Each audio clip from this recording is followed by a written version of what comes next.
sais que l'ail stimule le métabolisme et qu'il fait brûler des calories. Je ne t'apprends rien. Attention, je ne dis pas que l'ail est ton partenaire minceur, mais toute la nourriture que tu as ingérée et qui va se transformer en énergie, l'ail va t'aider à le brûler. L'ail, en quelque sorte, va envoyer un email à ton cerveau, qui lui, depuis sa boîte de réception, va ouvrir ce message. Pendant ce temps de lecture, le corps ne réclame plus de besoin en nourriture supplémentaire puisque le cerveau est occupé à lire ce message. Donc, quand tu manges de l'ail, il donne des signes au cerveau, des signes de satiété. Et comme c'est ton cerveau qui décide, il te dit « c'est bon, tu as mangé ». L'ail augmente ton métabolisme, puis stimule ton système nerveux pour libérer l'hormone dite adrénaline, et donc ton métabolisme sera encore plus élevé, et pour mieux brûler des calories. Et dans ce processus, si à côté tu pratiques une activité physique, l'ail t'aide à brûler aussi du gras. L'ail offre de nombreux avantages qui vont de l'amélioration de la circulation sanguine jusqu'à l'équilibre hormonal, d'une augmentation du taux de testostérone chez les hommes, d'une augmentation du taux d'oestrogène dans le sang des femmes. Grâce à sa forte teneur en magnésium, l'ail favorise la résistance au stress temporaire. Donc l'ail, bon pour le stress avec sa forte teneur en magnésium, qui est un minéral, renferme aussi de la vitamine C. La vitamine C possède des propriétés antioxydantes et elle favorise aussi l'assimilation du fer dans ton organisme et donc contribue à un bon fonctionnement de ton système nerveux. La vitamine C, tu le sais, aide à réduire la fatigue et à assurer un bon fonctionnement de ton système immunitaire, deux éléments essentiels pour rester en forme tout l'hiver et à lutter contre les virus et les éventuels parasites. L'ail permet de réduire la perte osseuse en augmentant les niveaux d'oestrogène, ce qui peut être particulièrement bénéfique pour la santé, juste après la ménopause. L'ail a un impact significatif sur les oestrogènes et notamment sur le développement des follicules des ovaires et du placenta. Maintenant, je vais aborder un détail un peu moins drôle, mais toujours dans le même sujet. Je vais te parler en codé. Il va falloir que tu fasses preuve d'imagination.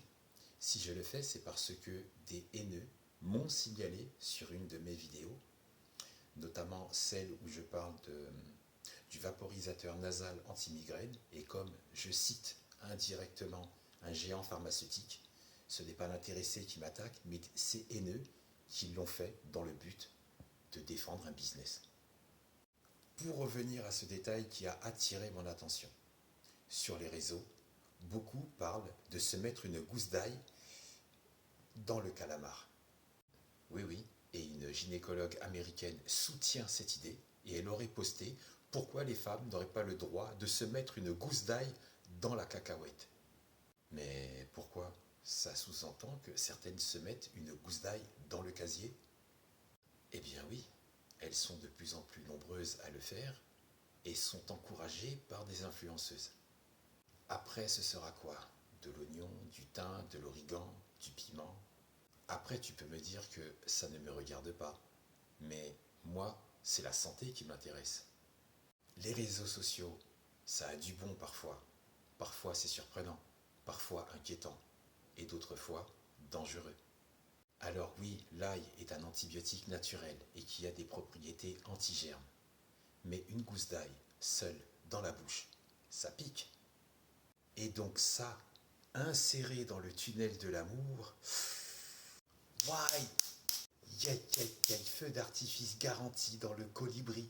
Mais le plus inquiétant, une gousse d'ail peut contenir une bactérie. Une bactérie de la terre où elle a été extraite et qui va kiffer de se balader et surtout de proliférer en milieu humide. Ça y est, tu fais le cheminement? Et tu peux me dire, dans l'estomac ou dans les intestins, la gousse d'ail, c'est pareil. Non, pas vraiment. L'estomac est un milieu hostile et peu propice au développement des bactéries. L'estomac a son propre système d'autodéfense grâce à l'acide chlorhydrique qu'il produit. Ensuite, l'intestin, qui est un organe participatif à ton tube digestif, qui possède possède lui aussi des micro-organismes. Des micro-organismes qui sont un ensemble de bactéries chargées de défendre ta flore intestinale. Les bactéries intestinales stimulent les globules blancs pour augmenter ta défense immunitaire. Sache que ton portail rose n'est pas équipé pour ça. Ta porte des étoiles n'est pas équipée pour maintenir un équilibre ou un système d'attaque à des agents pathogènes. Ton minou ne possède pas de deuxième ligne de défense contre les bactéries extérieures, contre les agents pathogènes. Donc les filles qui aiment les réseaux et les tutos écolo intimes, la gousse d'ail, dans la forteresse, Et au cas où quelqu'un aurait une nouvelle idée, une nouvelle trend, je ne sais pas, je te le dis, ceci n'est pas un suppositoire.